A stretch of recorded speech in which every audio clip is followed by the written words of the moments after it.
And of course, we've got another race to show you. We hope to be talking to the connections from that race very shortly.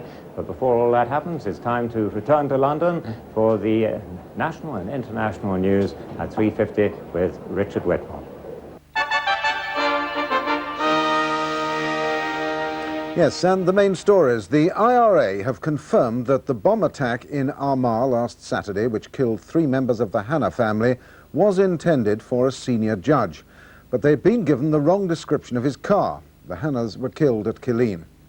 And this morning, 2 soldiers and 2 police officers were injured when an IRA bomb exploded near the village of Cullyhanna.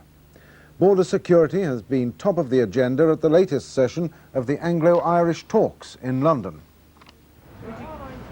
The British and Irish ministers met yet again under the shadow of violent events.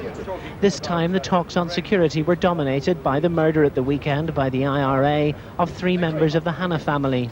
Social issues were also discussed, but with another bomb attack in County Armagh today, security topped the agenda. Mrs Thatcher is reportedly unhappy with cross-border security cooperation, so when the meeting broke for lunch, how had the talks gone? Exceptionally well. Excellent conference.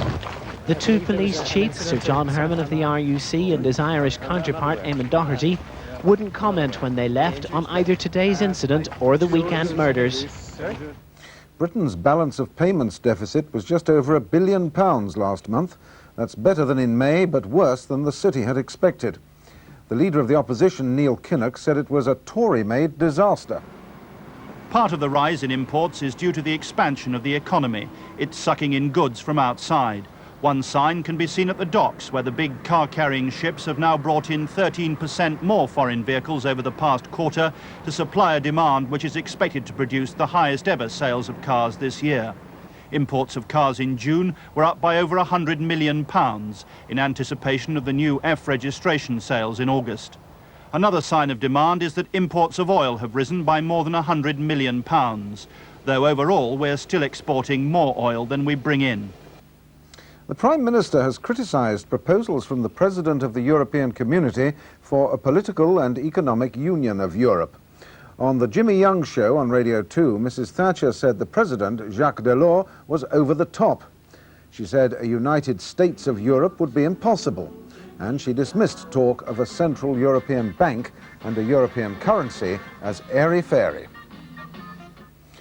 The first public telephones operated by Mercury, British Telecom's new rival, have been unveiled at Waterloo Station in London.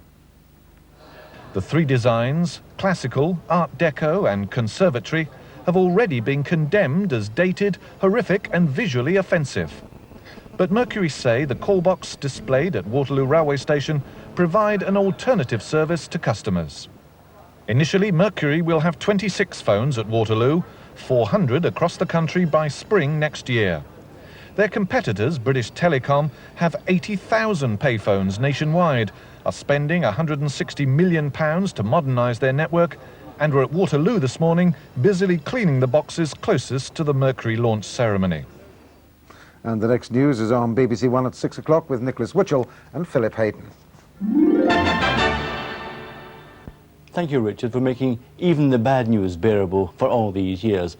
I have to tell you that the weather news isn't up to much, at least for tomorrow. But we should all see a little bit of evening sunshine once this afternoon showers, you can see them on the radar, have died away. But there's some pretty hefty showers in places, just missing Goodwood miraculously, and many places will have some sunshine and miss the showers completely this afternoon. This evening, a fair bit of pleasant evening sunshine, but rain, you can see it already, into the southwest of Ireland, coming across many parts of the country during the course of the night. Rain and wind spreading across practically the whole of Britain during tomorrow, with brighter but showery weather eventually getting in to the southwest. Not too warm a day either. That's it.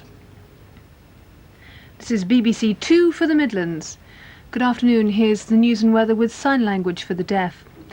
The man accused of killing Stuart Gough, the newspaper boy from Hagley, has appeared again before magistrates in Hereford.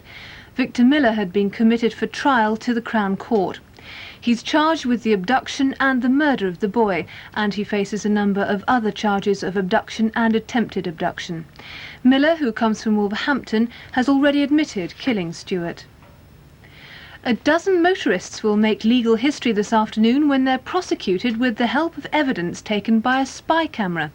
They're accused